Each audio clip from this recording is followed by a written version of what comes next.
నమస్తే, మీరు చూస్తున్న దేశం కోసం మన రైతు. అయితే ఈరోజు మనం వచ్చేసి కడతాల్ మండలం అనేటువంటి అన్మస్పల్లి గ్రామం రంగారెడ్డి డిస్టిక్లో ఉన్నటువంటి the health center council for green రెవల్యూషన్లో ఇక్కడ మనకు విత్తన ప్రదర్శన జరుగుతుంది. అయితే సార్ వచ్చేసి మనకు సాంబశివ గారు. సార్ బ్యాంక్ ఎంప్లాయీ, అక్కడి నుంచి రిటైర్డ్ అయిన తర్వాత మిద్దె తోటల్లో వారికి ఉన్నటువంటి పొలంలో దేశీయ విత్తనాలు అనేటువంటి సేకరించి పండించి ఇక్కడ సార్ పెట్టడం జరిగింది. ఇందులో వచ్చేసి మనకి దాదాపు 110 రకాల వరకు ఈ యొక్క విత్తనాలు అనేవి ఉన్నాయి. అయితే ఈ విత్తనాలకు సంబంధించినటువంటి వివరాలన్నీ కూడా వారు మనకు వీడియోలో వివరించారు. అది వారిని ఇండియాలోనే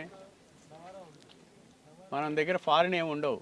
నా దగ్గర లట్టూసు బ్రకోలీ అడుగుతారు, విదేశీ అమ్మ, నా దగ్గర ఓన్లీ స్వదేశీ ఉంటాయి అంటారు. ఐస్ క్రీమ్ తింటే అట్ట అవుతుంది.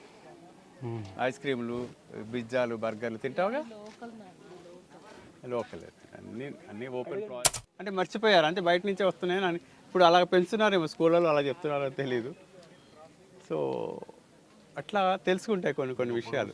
కాదమ్మా, ఇవి మనవే, డిఫరెంట్ ఉన్నాయా అంటే నువ్వేం తింటున్నావు? అయితే నువ్వేం తింటున్నావు? ఏది డిఫరెంట్ అనిపించింది నీకు? నమస్కారం, నా పేరు సాంబశివ అండి. నేను హైదరాబాద్లో నాచారంలో ఉంటాను. నా చిన్నతనం నుంచి యాక్చువల్గా నేను రిటైర్డ్ బ్యాంక్ మేనేజర్ని. గత 8 ఏళ్ళుగా నేను ప్రకృతి వ్యవసాయం సుభాష్ పాలేకర్ పద్ధతిలో చేయిస్తున్నాను. నా దగ్గర 900 మంది రైతుల గ్రూప్ ఉంది. రైతు విజయం సుభాష్ పాలేకర్ కృషి. అలాగే నా చిన్నతనం నుంచి నేను పెరట్లో కూరగాయల పెంపకం, 2010 నుంచి టెర్రస్ గార్డెనింగ్ ప్రోత్సహిస్తున్నాను. 2015 నుంచి ఒక గ్రూప్ రన్ చేస్తున్నాను, అమరావతి మిద్దె తోట ప్రేమికులు. దాంట్లో 800 మంది, ఈ గ్రూప్లో 900 మంది రైతులు ఉన్నారు. నేను నేర్పిన వాళ్ళు నా గురువులు అయిపోతున్నారు. అలాగే నా దగ్గర విత్తనాలు నేను మా రైతుల దగ్గర సేకరిస్తాను, నేను పండించినవి తీస్తుంటాను. నా దగ్గర విత్తనాలు 100% జర్మినేషన్ ఉంటాయి, జెన్యున్గా ఉంటాయి. ఈ సంవత్సరం విత్తనమే అమ్ముతాము మేము. దాని మూలాన పంట బాగా వస్తుంది. మళ్ళీ నా దగ్గర కొనుక్కుపోతూ ఉంటారు. ఇప్పుడు ఒక ఆయన కొనుక్కు వెళ్ళారు. సో అట్లాగా ఆ విత్తనాల యొక్క సమర్థత అంటే క్వాలిటీ ఇది ముఖ్యం. సో అది నేను గర్వంగా చెప్పుకోగలను. సో ఇప్పుడు అక్కడ ఒక ఆయన స్టాల్ పెట్టాడు, ఒక కుర్రోడు. నా దగ్గర విత్తనాలు తీసుకుని పండించి ఆ విత్తనాలు తెచ్చి మళ్ళీ అమ్ముతున్నాడు అక్కడ. సో ఈ విత్తనాల్లో ఉన్న మహత్యం అది. దేశీ విత్తనాల్లో మళ్ళీ మనం విత్తనం తీసుకోవచ్చు. అదే హైబ్రిడ్ విత్తనాల్లో అది రాదనమాట. వేసినా కూడా మనకి పంట రాదు. సో మళ్ళీ ఆ కంపెనీ వాళ్ళ దగ్గరికి వెళ్ళి ఆ కంపెనీ సరుకు కొనుక్కోవాలి. అలాగే హైబ్రిడ్ విత్తనాలకి పురుగులు తప్పనిసరిగా పడతాయి, చీడలు పడతాయి, తెగుళ్ళు పడతాయి. తప్పనిసరిగా మందులు కొనాలి. సో ఆ విత్తనాల కంపెనీ వాళ్ళు, ఎరువుల కంపెనీ వాళ్ళు, ఈ విత్తనాలు ఈ పురుగు మందుల ఒక మాఫియా అనమాట. రైతుల్ని నాశనం చేస్తాను గత 40 ఏళ్ళుగా. సో 40 ఏళ్ల ముందున్న వ్యవసాయం ఎలా ఉండేదంటే చక్కగా ఆడుతూ పాడుతూ వెళ్ళి చేసుకునేవాళ్ళు. పక్క కుటుంబం వాళ్ళు వచ్చి వీళ్ళకి సాయం చేసేవాళ్ళు, వీళ్ళెళ్ళి వాళ్ళకి సాయం చేసేవాళ్ళు. ఆ విధంగా ఈ కూలీ డబ్బులు ఖర్చు అనేది లేకుండా అయిపోయేది. ఇప్పుడు అలా కాకుండా కూలీకే అయిపోతుంది. కూలీ చేసేవాళ్ళు మనకి మిగలట్లేదు. దాంతో ఏంటంటే వృత్తులను వ్యవసాయం వదిలేసి పట్టణాలు ఎంట పట్టేస్తున్నారు, చదువులు ఎంటపడి. సో దాంట్లో క్వాలిటీ లేకుండా పోతుంది చదువుల్లో. దాంతో అటు ఉద్యోగాలు లేవు, ఇటు కూలి పని మళ్ళీ చేయలేరు, ఒళ్ళొంగదు, నైపుణ్యం ఉండదు, వ్యవసాయంలో నైపుణ్యం ఉండదు. సో ఆ విధంగా గ్రామీణ వ్యవస్థ చిన్నాభిన్నం అయిపోయింది. అది మళ్ళా వస్తున్నారు కొంతమంది వెనక్కి, మళ్ళీ వ్యవసాయం చేయాలి విత్తనాలని. కానీ ఈ విత్తనాలని ప్రోత్సహించాలని మా తాపత్రయంతో మేము ఇట్లాగా ఈ CGR గ్రూప్ వాళ్ళు మనకి 2 ఏళ్ల నుంచి ఇట్లాగా విత్తన పండుగ చేస్తున్నారు. ఇందులో నేను భాగస్వామి అవడం చాలా గర్వకారణం, నాకు ఆనందం. నాతో అలాగే చాలామంది పెట్టారు, మహారాష్ట్ర నుంచి, మా తమిళనాడు నుంచి, ఉత్తరప్రదేశ్, రాజస్థాన్ నుంచి కూడా వచ్చారు, అందరూ వచ్చారు. సో చాలా ఆనందకరమైన ఒక వాతావరణం, ఒక పల్లె వాతావరణంలో ఇలాగా ఏర్పాటు చేస్తారు. బాగుంది. సో సార్ అంటే ఇప్పుడు జనాల్లో అవగాహన కూడా పెరిగింది. సో మాకు విక్రయాలు కూడా బాగానే జరుగుతున్నాయి. సో అందరికీ కోరేది ఏంటంటే ఈ విత్తనాలతో పంటలు పండించుకోండి, ఇళ్లలో పంటలు పండించుకోండి, మీ ఆహారం మీరు పండించుకుంటే మీరు చూడండి అక్కడ నా slogan, health is wealth, your health is in your hands. So మీ చేతిలోనే మీ ఆరోగ్యం ఉంది. ఎవరూ మీకు ఆరోగ్యం తెచ్చి ఇవ్వక్కర్లా. మీరు పండించుకోండి, మెట్లెక్కి దిగండి, ఎండలో 1 గంట ఉండండి, ఏ అనారోగ్యం దరిచేరదు. ఆ సూర్య భగవాన్ రోజు 1 గంట సేపు ఆయన కింద ఉండండి. దానికి ఉదాహరణ నేనే.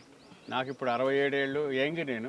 నేను ఏ పనైనా చేస్తా, కొండలు ఎక్కుతా, పర్వతాలు ఎక్కుతా, హిమాలయాలు ఎక్కాను 2 సార్లు, వ్యవసాయం చేస్తాను, మిద్దె తోటలు చేస్తాను. నాకే అనారోగ్యం నేను ఎప్పుడు హాస్పిటలైజ్ కాలేదు. ఇప్పుడు 20 ఏళ్ళు 30 ఏళ్ళకి హార్ట్ అటాక్లు వచ్చి పడిపోతున్నారు.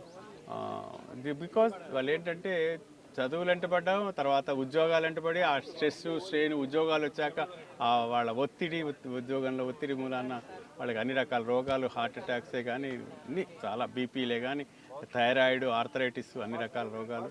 మెయిన్గా ఇంకోటి ఫుడ్, చాలా విషకారమైన ఫుడ్ తింటున్నారన్నమాట. టైంలీ తినరు వాళ్ళు. ఆ విధంగా చిన్నపిల్లల నుంచి కూడా ఈ జంక్ ఫుడ్కి అలవాటు పడిపోయి చిన్నప్పుడే స్థూలకాయాలు, చాలా ఘోరాలు జరుగుతున్నాయి. గవర్నమెంట్లు ఏమో పట్టించుకోవట్లేదు. ఎంతసేపు వాళ్ళకి ఆరోగ్య భారత్ అనేది ఉండటమే లేదు. ఆరోగ్య భారత్ అని ప్రకటించి ఎప్పుడైతే ఈ కార్పొరేట్ హాస్పిటల్ అన్ని ప్రైవేటైజ్ తీసేసి జాతీయం చేసి, స్కూల్స్ కూడా జాతీయం చేసి, స్కూళ్ళలో ఈ యొక్క వ్యవసాయం గురించి చెప్తేనే ముందు తరాలు బాగుపడతాయి, భారతదేశం విరాజిల్లుతుంది, ఆరోగ్య భారతం విరాజిల్లుతుంది. సార్ ఒక్క నిమిషం సార్. అంటే సార్ ఇవన్నీ మీరు సేకరించడానికి మీకు ఎంత టైం పట్టింది సార్? టైం గత 8 ఏళ్ళుగా నేను వ్యవసాయం చేస్తున్నానని చెప్పా కదా. మెల్లిమెల్లిగా ఒక్కొక్కటి సేకరించుకుంటూ నేను వేసుకుంటూ మళ్ళీ డెవలప్ చేస్తూ, అలాగే రైతుల దగ్గర చేయించి, ఇప్పుడు చెప్పా కదా ఒక రైతు నా దగ్గర విత్తనాలు తీసుకుని ఆయన మళ్ళీ విత్తనాలు తీసి స్టాల్ పెట్టాను. Okay sir.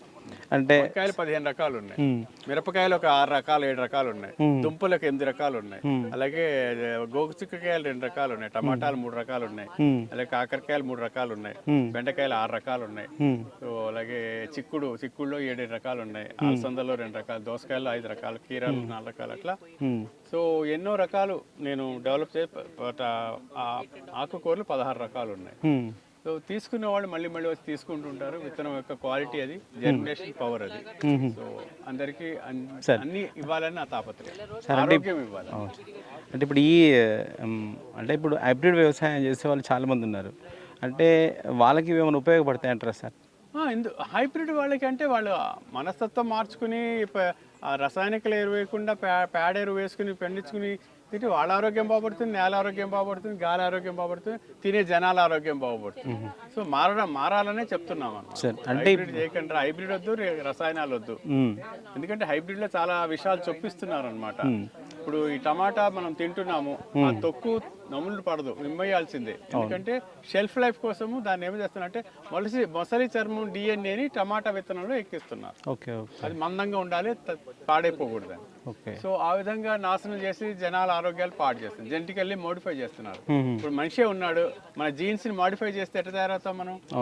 విచిత్రంగా ప్రవర్తిస్తామా లేదా? అవి అట్లాగే విచిత్రంగా విషపూరితం అయిపోతున్నాయి. సో అలాగే దానిపైన ఈ కెమికల్స్, పెస్టిసైడ్స్ తప్పనిసరిగా పెస్ట్ పడితే హైబ్రిడ్ విత్తనాలకి, మొక్కలకి, సో వాళ్ళు కొనాల్సిందే. మళ్ళీ హైబ్రిడ్ విత్తనాల నుంచి మళ్ళీ విత్తనం తీసుకోవడానికి ఉండదు, వేసినా అది రాదు, వచ్చినా ఒకవేళ వేసినా రాదు, మళ్ళీ వాళ్ళ దగ్గర కొనాలి. సో ఇదొక విష సర్కిల్ అనమాట.